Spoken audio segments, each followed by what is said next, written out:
I'm just ready to get right into it. Why don't we do so? Hello and welcome to the Mario Kart Wii 200cc World Record Review for January and February of 2025. Alrighty. This is a brand new series that will hopefully shine more light on 200cc time trials. 200cc is a game mode that was added to CTGP on January 5th, 2019. Yep. Things have come a long way since then, with multiple new strategies and glitches that have been pulled off in the past year, along with other discoveries that have yet to be done in real time. And it's so crazy to think about that everything where we are now in 2025 compared to where we were 2015, even 2019 when this got added. And every little 100 millisecond, every second that was saved, dropping so many times, like it was insane just what we have in 200cc world records. That's why this January February video is very important for the actual Mario Kart community and the 200cc community, because it shows everything from what we were to who we are now. The 200cc time trial scene has gotten increasingly more interesting to watch over the past couple of years, so hopefully you'll consider giving it a try. I want to give a big shout out to Envy. His monthly world record review series was a huge inspiration for me to make this video. Good. And you should definitely go check out his channel. Alrighty. With that being said, there were 20 world records set across 6 different tracks in the first 2 months. 20 records in 6 tracks. 2020 being said, Listen to that there again. were 20 world records set across 6 different tracks in the first 2 months of 2025. Let's get right into it. On January 3rd, Canadian player Boshi set a 138.799 on N64 DK Jungle Parkway. Damn! Beating the previous world record of 138.826 set by British player Haya. Alright. 3 weeks later, on January 24th, Haya reclaimed the world record with a 138.787, beating Boshi by 12 milliseconds.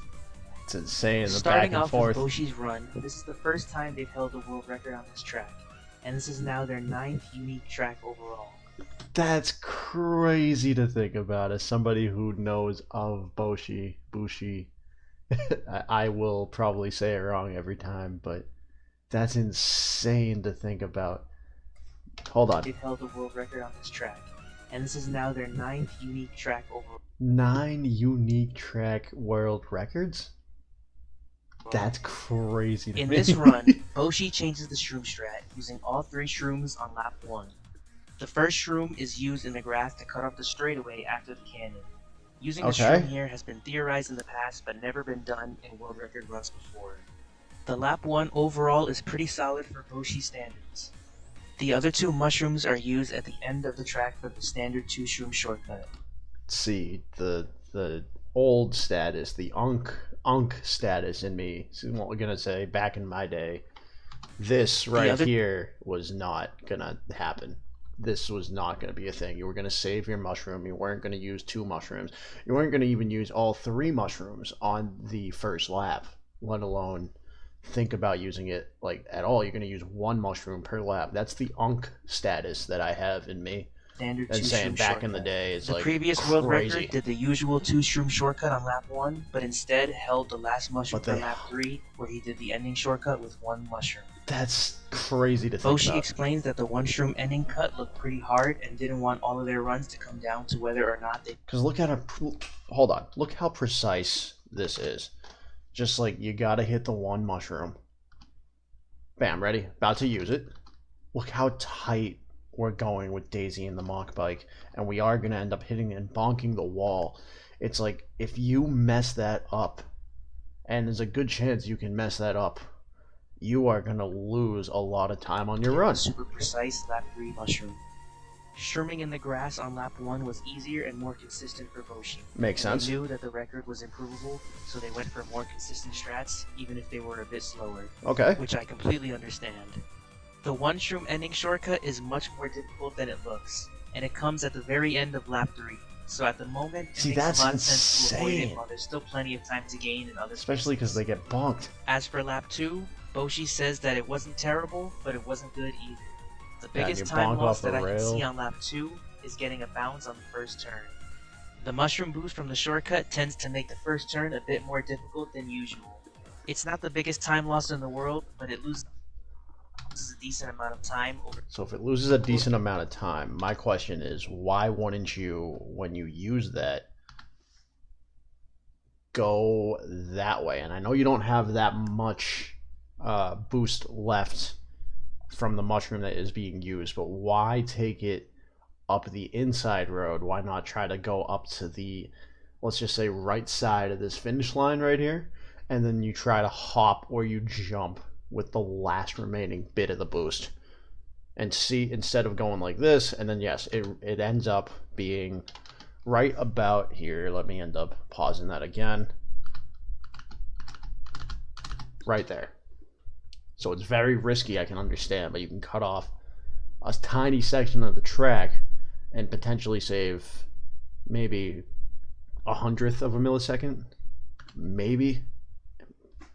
That's just my logic, is why wouldn't you consider doing that? In Boshi's words, the lap 3 was horrible, and the run was carried by the lap 1 cut. Okay. Which just goes to show how much more the track could be pushed down if someone was willing to take the time. One of the more notable mistakes on lap 3 is getting sent too far right on the turn skip. Yeah, that makes sense. This turn can be very unforgiving with where it sends you, or just completely sticking to the grass and not getting air at all. Luckily, Boshi was able to get their mini turbo. And we'll take that same answer for why you probably don't want to go to the right, like the very far right of the start line, is because if you get stuck in the grass, then your run is over. So I can understand that. It's just going to be a what if in my head, asking the question versus what is reality. So I can understand that. Too much time. After Boshi got beaten, they commented that they don't think it would take long to reclaim the world record, so it's possible, but they don't have interest in it at the moment. Either way, congrats on improving the world record and setting you first on N64 DK's Jungle Parkway. That's insane, man. Moving on to Haya's 138.787. Haya opted to use the same strategies as Boshi for the same reason: consistency. He says that he isn't sure whether shrooming after the cannon or the one shroom ending cut is faster, and that they're actually pretty close. Looking at the run, there are a few notable mistakes. First off, he misses the mini turbo exiting the grass cut. Ooh. This lost quite a bit of time, as you can see in the ghost comparison. Okay. The two shroom cut at the end, however, gained a good chunk of time over Boshi. Yeah. Haya got quite a favorable bounce off the wall, which That's allowed him to use his mushroom crazy, a lot actually. faster compared to Boshi. As you can see, the bounce you get off the wall really determines how fast or slow the cut is going to be. If the bounce is not as favorable, you'll have to wait longer before you're able to use the mushroom. I mean, that makes sense watching it, thinking about it. But I was in the very beginning of this video having the mindset of, why are we bonking? We don't need a bonk. We need to go through the out tunnel, and we just don't want to bonk. But if you're telling me that it's going to be better for the run to bonk and then you use your mushroom to get proper speed, the bounce you get off then the you wall know what? Really determines how fast or Good slow enough. the cut I like is it. going to be. If the bounce is not as favorable, you'll have to wait longer before you're able to use the mushroom. Now, as I said before, the turn skip can be pretty unforgiving. Yeah. As you can see, Haya hits the grass here, exiting the turn skip. Damn, quite dude. a bit of time. Still, he managed to stay close behind the record, being 227 milliseconds behind going into lap 3. Here you can see the time gain from taking the turns as tight as you possibly can. Yep. Haya slowly gains time on Boshi after the turn skip till the end of the run. It's a very interesting comparison. Haya says with a really optimal 2-shroom shortcut and better overall driving, a 137 would be possible. However, it's very unrealistic because of how sparsely you can get a decent 2-shroom shortcut. 780s, that's He crazy. goes on to say that a mid to low 138 is sure to happen, but he doesn't think it'll be by him, as this is quote-unquote the worst 200cc no glitch time trial. That is very understandable, as all the shortcuts on The worst is crazy to say because it doesn't feel like it could be the worst, but the top rated pros, the top world record holders, all will have a different opinion to me. I think that 137 is definitely possible. I don't know if Haya is going to try or put a lot of effort in. I feel like if they do, they easily can hit 137. especially just here. They're saying that Haya's not going to want to do it just because they're quote unquote the worst and it's boring and it's not fun and other things like that. Sure, I can get that. I disagree. I think this is a fun time trial because you have to use all 3 mushrooms in the very beginning, or you got to hold on to one of your mushrooms and use it on the final lap. And if you're good enough with that skill set, you could easily hit 137, and I think that would be a very fun, and yes, it could be tedious. I get it. I used to run world records and try to be one of those guys, so I understand. But calling it the worst, or the most boring, I don't see that. On this track definitely make it not the most enjoyable track to play for sure. But I don't see that. on reclaiming it. Look at this. Cow, Mystogan, Bushi, J-Man, Josh, Electric Brother.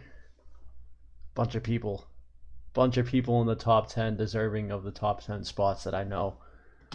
Love it. On this Love it. Parkway, and I promise this won't be the last time you'll be hearing his name in this video. Alrighty. Moving on to Koopa Cape No Glitch, there was a total of 7 world records set by 3 different players. 7 in January. 1. Let's get into it.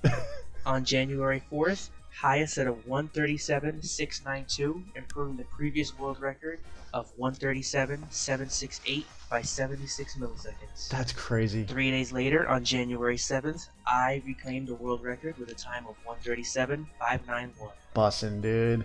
Later on that same day, a third player would enter the battle. British player Kobe would set a time of 137.396. Hey, Kobe. This run lasted for 4 days, as on January 11th, I reclaimed the world record once again with a time of 137.335. Damn, dude. 8 days later, Hold on. Haya reclaimed the world record with a 137.243. This time wouldn't last long though, as on the same day, Kobe came back and set a 137.188. Ain't no fucking way. And closing out the Koopa Cape activity on January 21st, Kobe improved upon his own world record and got the first sub 137 time on Koopa Cape No Glitch with a 136.878. The time span that it took to then go from where it was, what did he say? Was it 138 something? Let's go back here. January 7th, I reclaimed. Let's go back. Moving on to Koopa Cape No, let's get into it. On January 4th, Haya set a 137. Okay. 137.692, all the way to then. Where is it? It's Kobe's. A time of 137.396. This run lasted for 4 days. Hold on. 335. 137.335. 8 days later, Haya reclaimed the world though, as on the same day, Kobe came back and set a 137. And then he beats his own Kobe time. Improved upon his own world record and got the 7.8. The time that it took in days, it's not that many days. It took a couple of days. And the same 3 people were back and forth, pulling, tugging, trying to get this thing as low as possible in a 136. And I'm not trying to say that that is like bad, or I'm not trying to say that this is a terrible situation. Everybody should be trying for the world record. But it's insane. I have world record. No, he has world record. Third party person has world record. Now we're in a battle. We're in a triangle. Who's going to get it? We got 3 people going for the top spot. And within 10 days, 15 days, maybe less than that, and 136.878 by Kobe? That is very impressive. And I love that because you got people who are pushing you to be your best and to push the track to its absolute limit. I love that. To go over here, so I won't be going over every single detail. Starting off with Haya's 137.692, he says that this track is one that's just kind of confusing because the time saves feel so random. Going into some of the strats, Haya goes for a wheelie over this patch of grass, which saves a decent amount of time over hopping. And actually, the reason it could feel random, whether Haya is going to say it or I'm putting words in their mouth or anything like that, is the amount of lines that need to be taken and the different cuts that can be made. That's just a personal what I've seen on this track.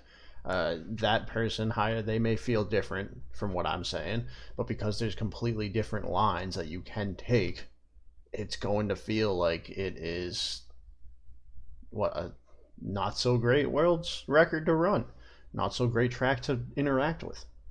Over it, which is what I do in my previous world record.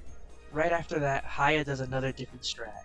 That being releasing the mini turbo before going down the pipe, as opposed to holding the mini turbo and releasing it when you land at the bottom of the pipe.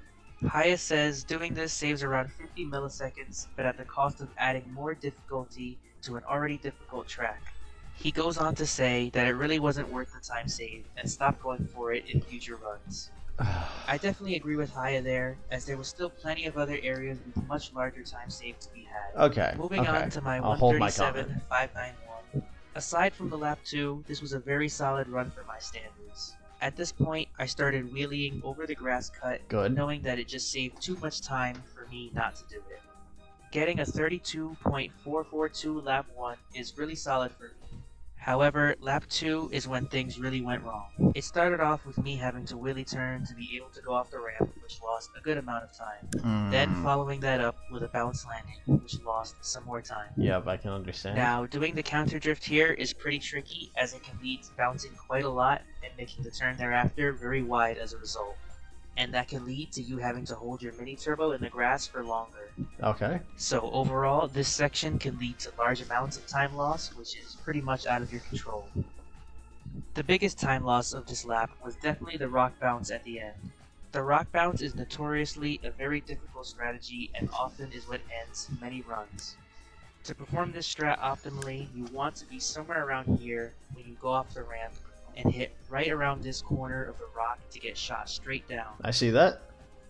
I was quite a bit too far to the left when going off the ramp, which resulted in me getting sent down a bit slower, which leads me to land when the bike is not back on its wheels yet.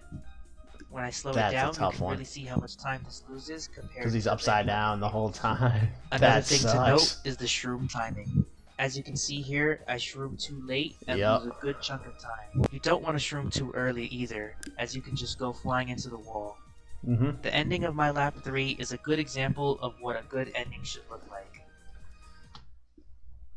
I will always be in favor of people being critical about their own runs and criticizing their own runs. I didn't see too much of a problem with the rock bounce there. I understand that that can happen. If you land upside down, you are going to lose time. You are going to not be on the optimal run or the optimal lines, and I get it. If you're not in the right place at the right time, you're going to be slower. For Mystogan here, I will say, like, it's good. You're pushing yourself to the limit. You want to keep on going. It's still awesome, though. You got a world record. I know it's going to be broken. You're about to talk about it. But you got a world record. That's pretty cool. And you know at the same time, hey, if you're just a little bit more to the right with the rock bounce, maybe you can lower it. And I'm sure that's exactly what you did. Alright, moving on to Kobe's 137.396. First off, I want to talk about Kobe's history with the track. Kobe first got the world record on January 23rd of 2024 with a time of 138.081. This record would last for 4 days as he got beaten by Haya.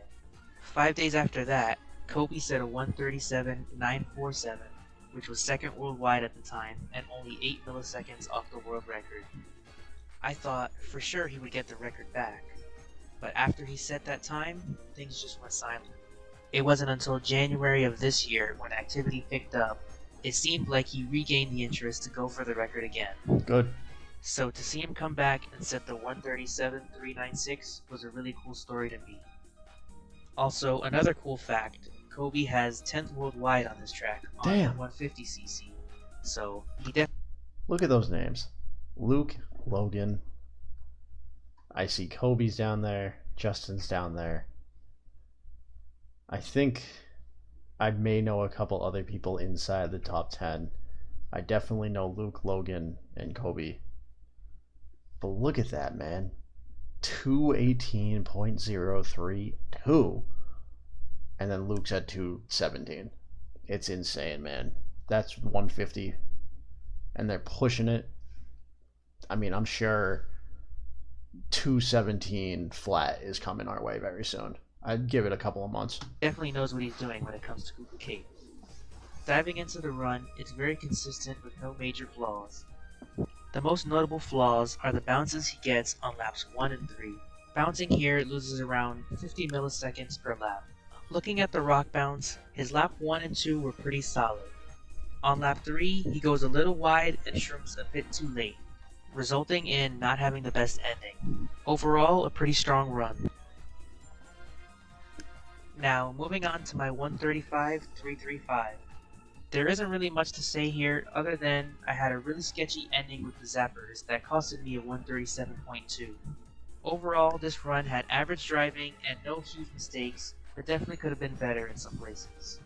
I was just happy to get the record back at the time, and I was surprised to see that it lasted 8 whole days considering the activity on Cooper Cape at the time.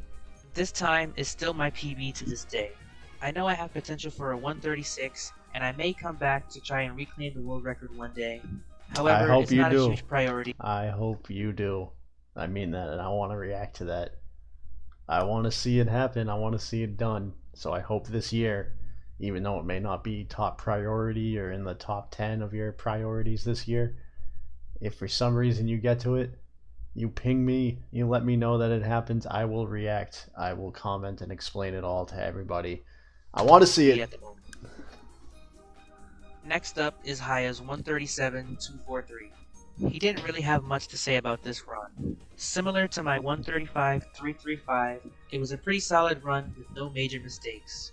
Haya says that this track is frustrating to play, so he's not sure whether he'll go for the record again, adding that Kobe's 136 is quite a strong time now. But congrats Haya on your improvements here this month. Wrapping up Koopa Cape, we have Kobe's 137-188 and 136-878. The 137-188 is the first world record on this track to have a 32.1 lap. The lap 1 in this run has some mistakes, such as getting a bounce after going off the first ramp, getting some weird air from going off the side of the pipe, and having a bit of a slow ending. He made up most of the time on lap 2, however, with really good driving all around, highlighted by a really nice hairpin turn which gained some time over the previous world record. The 136-878 has really good driving all around, setting the fastest lap 1 and lap 2 in a world record, the 32.384 and a 32.087 respectively. Damn! Kobe believes that the main time loss on lap 3 was from not getting the slip after the rock strat before the shroom. Combined with not having the best recovery from that, it caused a very wide last turn. Upside down, man. Decent amount of time. Upside down. He goes on to say that the track can realistically go down to a 136.4 with the current strats, possibly even a 0.3 with very good driving, but due to Koopa Cape's inconsistency, it would be very difficult to achieve in his opinion. Kobe is currently working on improving his 150cc Koopa Cape PB, but does have plans to improve his 200cc record after getting a 217.8 on 150. Same to Kobe, man. I will see you with a 136 flat soon. Overall, Kobe is pleased with where his time stands despite the bad lap 3, as he knows that he was nervous on that run and was just happy to close out a 136. I would not be surprised at all if this record were to last for quite some time. The difficulty of the strategies and the standard that Kobe has pushed this track to are definitely a strong deterrent for anyone trying to get the world record here. Huge congrats to everyone involved for collectively bringing down the world record over a whole second within a month's time. Really great work. Wow. Now we head to DK Summit. On January 7th, American player Day E set a 112.362, beating the previous world record of 112.466 set by myself. Hold on. That's hashtag BBL Drizzy. Previous world record of 112.466 set by myself by 104 milliseconds. 2 days later, Day E improved upon his own world record. Damn, back to back, dude. 112.243. That says something about you as a driver, you and your skill pushing world records when you beat your own time. Run would last for 6 days when on January 15th, Haya would return to DK Summit, setting the first sub 112 with a 111.886. Now, if you've never seen a 200cc world record on DK Summit, you're in for a real treat. There are 2 strategies that are the main source of resetting your run. That being the massive turn skip right after the cannon, which leads into Damn, the dude. recently implemented double shortcut. Just doing These that as two fast as they strategies are did where is most of your time insane. loss or time save will come from. Baby, yeah, E's dude. 112.362 had a really good pace going into lap 3, being 456 milliseconds ahead of the previous world record. This is one of those tracks for sure in 200cc that is like, this is fun to run. It's fun to watch people run on this track, and it's all just because of the turn that they do right here and the whole skip and how fast they do it with the mushroom, and it works. It's beautiful that it works on 200cc. Not getting a wheelie here is normally a run killer, and E estimates loses around 0.3.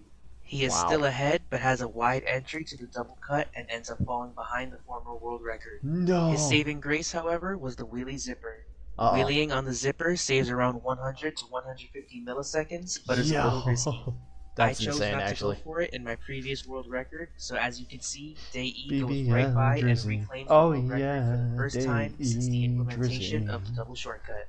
That's For insane. those of you that 23 don't seconds for the know, lap, the double dude. shortcut was not done in world record runs until February of last year. But Wait, before then, what? E was dominant on this track, setting 9 world. Homie set 9 world records. What is this? January 1st, 2023, all the way to January 6th, 2024. Records in the span of a year and having over a 2-second gap over second place at the time. Now I know 200cc can be pretty wacky. That's insane. That's not even a double cut. And homie had 9 records. Homie had 9. Let's get back to that. Homie beat himself. That just shows how insane this record is, and pushing it down. 117, 116.9, 16.3, 15.9, 15 almost flat. That's crazy to me. That's how you know that this guy right here, this girl, this person, whoever Dei is, just shows like how amazing they are as a speedrunner and deserve the world record. On February 4th, 2024. The idea of doing a double shortcut had been around for a while, but no one had ever given it serious attempts until then. After that clip was shared, multiple players were playing the track, going for worldwide tops, and possibly even the record. The next day, Haya would get the first world record with the strat, with a 114.238, where he used Daisy Mach Bike to make the double shortcut easier. Sometimes in speedrunning, it's the most obvious thing that we look over. Trying to think outside the box for new strategies when there's an easy answer right in front of us. Now looking outside... Let's go back for 1 second. Just look at the way that... So they hop in, and then they get a little bit of the boost panel, dude, off of that ramp, after that trick ramp. That's insane, the way that that just happened. 3. It was the opposite and they of his avoid the last Shy record. Guys perfectly. He had a much slower pace, but clutched out a solid lap 3. Dei points out that even with that lap 3 being nearly the best lap out of his 2 improvements, it still had some flaws. He says he had a really safe setup for the shortcut and a horrendous zipper. On both laps 1 and 2, he misses the boost panel after the double shortcut. With this in mind, along with the other mistakes in these runs, Dei believes a high to mid 110 isn't too realistic to be hit in the future. I definitely agree with this, considering Dei recently hit a 23.3 lap 2. Which is just truly insane. Yeah. He goes on to say that this category is very cool since it's super tech heavy and is shorter than most driving tracks on 150cc. Oh yeah. It gives way for huge potential in spite of it being so short, and that a decent chunk of the track is cannon time. It's a fun synthesis of short track. See, this is a tough right here. This is a tough one. Look at that. Look how close they are, and they miss the boost panel. It's a fun synthesis of short tracks and tech tracks, which Couple doesn't really exist on 150cc man. regular tracks. It's always great to hear people's milliseconds. perspective on how they view certain tracks. Dei would like to reclaim the world record at some point, but there are other categories that he wants to do well in before he goes on a deep dive again. Okay. Congrats to Dei on your 2 improvements here in January, and good luck on all your time trial goals. Moving on to Haya's 111.886. Subbing 112 here is a pretty massive milestone. About a year ago, we knew there was potential for a time like this, but it still seemed pretty far-fetched. With that in mind, there are rather noticeable mistakes in this run, which is pretty shocking for a time like this. Starting off on lap 1, Haya misses the trick off the mound when landing from the turn skip. losing around 150 to 200 milliseconds. At the start of lap 2, Haya takes the first turn too tight, and there was still ahead going into what was going to be lap 2. So complete miss. 0.189 ahead. Haya takes the first turn too tight and hits the wall as a result. Haya estimates this lost over 300 milliseconds. Yeah, the reason this didn't completely kill the run is because you enter the cannon shortly after the first turn. Right. If this happens before a straightaway, you would lose way more time because you would have to re-wheelie, which takes a few seconds to get back up to full speed. Despite this, the rest of the run was really clean. Lucky, getting good turn skips. Lucky that the cannon was right there, because if that happens any other part of the track, the run's dead. Clean mounts, and solid double shortcuts. Haya mentions day E's 23.3 lap 2, and is just as amazed as... It still blows my mind you can do the double on 200cc here. That's insane. That a low 110 and maybe even a 109 is possible, but would be crazy. Haya's best lap is a 23.5, so he may return to grind out a 110, but it's such a mind-numbing track for him. Okay. However, if he does get beaten, that might motivate him to play. Congrats, Haya, on your DK Summit World Record. 111 is gnarly, actually. Next up in the action-packed month of January is probably my favorite track to time trial on 200cc. The first improvement on Daisy Circuit comes from myself. On January 19th, I set the first sub 102 time with a 101.987. What the hell? Later on the same day, with the help of some new strategies, Haya set a 101.926 and later improved to 101.914 on the following day. The day after that, I reclaimed the world record by 225 milliseconds. Don't tell me that 101 is going to be flat. The trend of being beaten on the same day continued, with Haya later setting a 101.574. Oh my god, dude, back and Starting forth. off with my 101.987, I always wanted to get the first 101 with the strats that the world record did at the time. 2 days before I set the 101, I was time trialing Daisy Circuit when I realized something about the staircase. Sometimes when you release the mini turbo into the staircase, you stick to it, which causes you to slow down. Usually I would just reset the run when this happens, but sometimes I would keep going and trick off the ramp and shroom later in the tunnel. I would get pretty decent laps with this strat, some even still being world record pace. I thought at best it was even with the current strats, so I would never good recovery, actually go for it. But on this day, I started to go for great recovery on the fly. Love it. Started to get some really fast laps. At this point, I knew I couldn't deny the strat any longer. I decided I would try to get a 101 without tricking on the ramp first, and then try to bring down the time as far as I can with the new strat. That brings me to the time you see now, being the first sub 102. It's a pretty solid run for the strats used in my opinion. But now moving on to Haya's improvements. This is the first run to show off the new strat. And right off the bat, you can see the time save with Haya just flying past me in the tunnel. Whoa, hold on. So they saved it. So they go in, and all they do is trick here. Mystogan uses the mushroom right away, but Haya,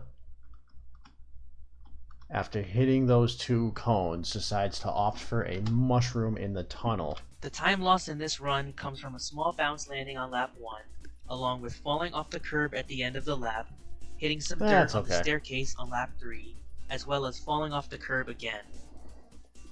There might be a ton of imperfections, but the fact that Haya got the world record, 101.914, and then they just keep lowering it and lowering it and lowering it. It's just awesome. Awesome for them to be like, yeah, look, I can critique my own stuff. It wasn't great enough. I know how to go faster. But this is just blowing my mind as well that they're going to tell me.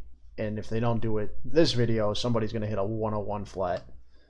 The same mistakes. Hitting dirt on the staircase, bouncing on the landing, and a really sketchy lap 3 beginning. Moving on to my 101.689, the run had its mistakes, which I'll get into, but overall, I was very happy with the time. It felt very good to get a clean run so soon after starting to go for the new strat. Now, on lap 1, entering the tunnel, I hit 3 cones, which loses around 50 to 100 milliseconds. I also got an unfortunate slip at the end, causing me to fall off the curb. Alright. I would estimate falling off the curb loses around 50 to 75 milliseconds, depending on how long you have to hold your mini turbo. On lap 2 and 3, I opt not to go for the curb hop, as it's a mostly QM strat and I knew that it wasn't necessary to get a good time, as it only saves around 75 milliseconds if you get a good one. At the end of lap 3, I get a slip once again, but manage to stay on the curb. However, I was heading directly into the pole, and I didn't want to risk the lap not counting by hitting it. So I hopped to the left, which lost some time. I've been time trialing Daisy Circuit on and off since I got beaten, and recently improved to a 101.597. I definitely would be happy just to reclaim the world record, but I would like to bring it down to around a 0.3 or a 0.2, which I think is definitely doable. Moving on to the current world record on Daisy Circuit, Haya's 101.574. Haya says this run is very sloppy for him, pointing out that he falls off the curb on lap 1 and bounces on the ramp landing lap 3. He goes on to say that a very low 101 will come eventually, and it's something that he would like to try sometime since he's almost hit 0.2 lap 2s. He says he's not sure if a 1 minute time is possible, but he can't write it off. I agree, a 1 minute time might not seem that likely right now, but I definitely don't doubt that it can be done eventually.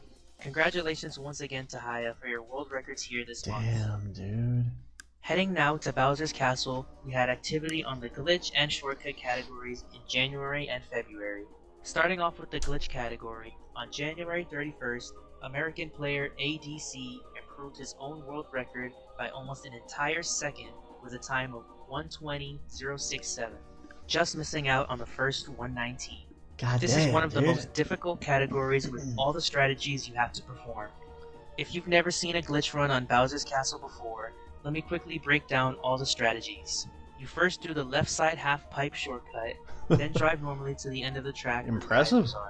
You then shroom and trick off this geyser right as it just goes one, to the but you ground, gotta do two. and maneuver yourself when you land back on the track. What the fuck You was then that? do the shroomless ending shortcut and have to pivot and trick off the geysers What so you the don't go off the fuck track. was that? Then on lap 3, you have to do the left side shortcut again, as well as the shroomless ending cut.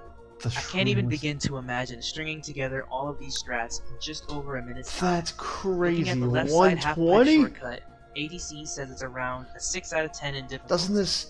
Doesn't this track take like 3 minutes if you run it normally on like 150? And you're just playing the normal CPUs in versus mode? Usually makes it around half of the time. This shortcut That's is a run killer for insane. both categories, he says, as he's had runs where he had everything go right for the first 2 laps, but then missing the left side half pipe shortcut on lap 3. This is one of the reasons why this category doesn't have improvements that often. Now for the glitch, ADC uses all 3 mushrooms to make it, however, it is possible to make it with only 2. ADC says making it with 3 mushrooms is hard enough, but doing it with 2 would be extremely difficult, as you pretty much just have to get lucky. Something else to note is that you have to launch off the... I feel like you can do that though with 2. I feel like all you need is 2. I really do. I can understand how terrifying that could be, but like, I still think that 2 is perfect. Are too early, or you'll just hit the wall. By the end of lap 3, you'll notice that ADC is still behind his former world record. He makes up a ton of time by doing the shroomless ending shortcut, which his former world record doesn't go for. ADC sees the glitch category going to a sub 120 and maybe even a sub 119 if the 2 shroom glitch is implemented. I don't know, Moving on to the shortcut. I don't know. Like, of course I see the 2 shroom shortcut happening, but that's like we're months away. Like, if we hit 119 flat, it's gonna be like maybe September, October of this year, maybe, and that's if people are seriously grinding this track, like really grinding for weeks upon months. Like, it's going to be insane to see a 119. Of course, I believe the 2 shroom is possible. I really do. But damn, man, like, we're not going to see it for a long time. Like, 15 seconds on lap 2 is impressive enough. Category on February Maybe 7th, it'll go to 14. ADC improved his own world record by 1.7 seconds with a time of 1:30.380. Similar to the glitch category, the shortcut category doesn't have records set often.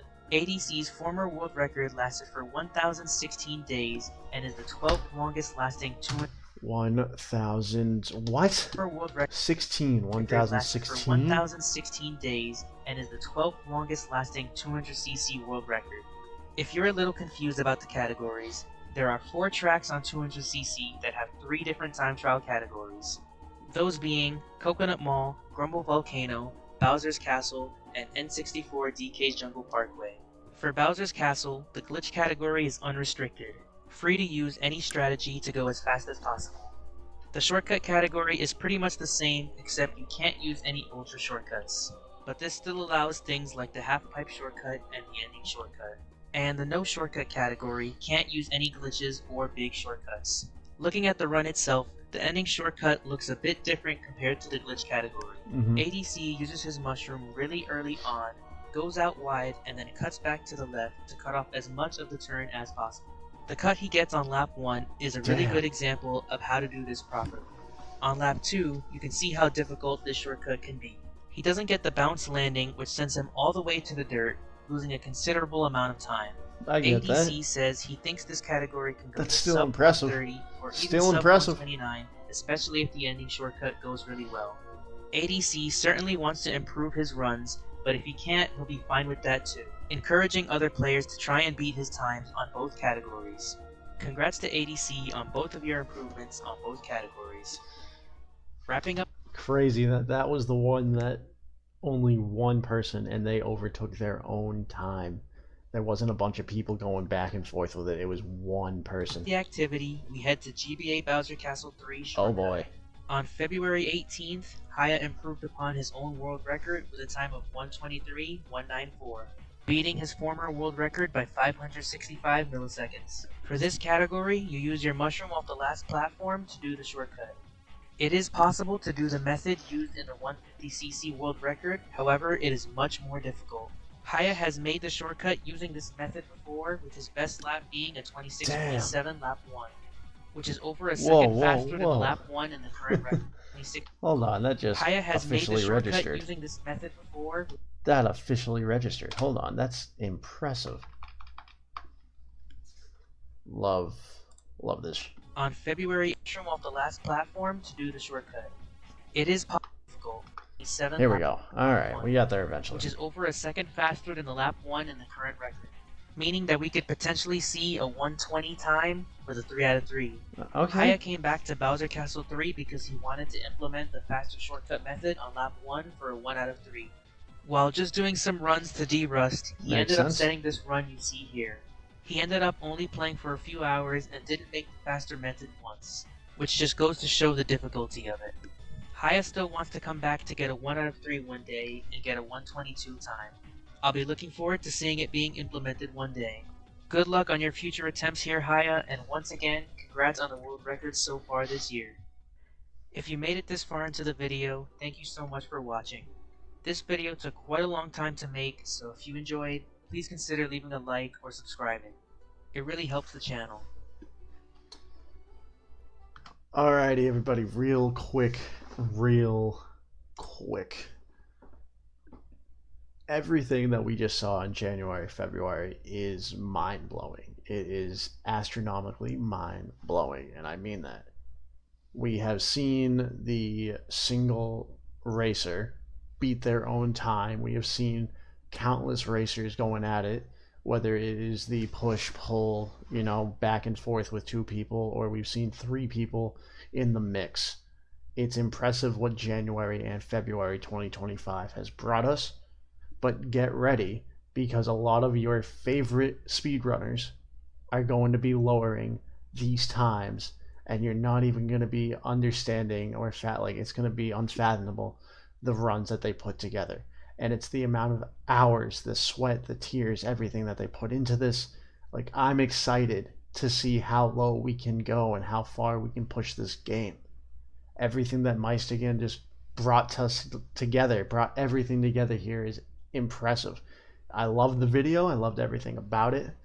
If you don't know who he is also, if you watch the video, somebody who runs Mario Kart Wii 200cc. I'll leave his channel down below go watch, go subscribe to him, go do all that. Like, comment, everything. And you want to see more videos like this, stay tuned. I'll be reacting to a little bit more. Mystogan, I can't wait to see how low you go. Haya, Kobe, everybody in the video. I want to see it. And for everybody who is either second, third, fourth, fifth, top 10 trying to get these world records in 200cc, I will be looking out for you as well. Thank you all for watching, and I'll see you in the next video.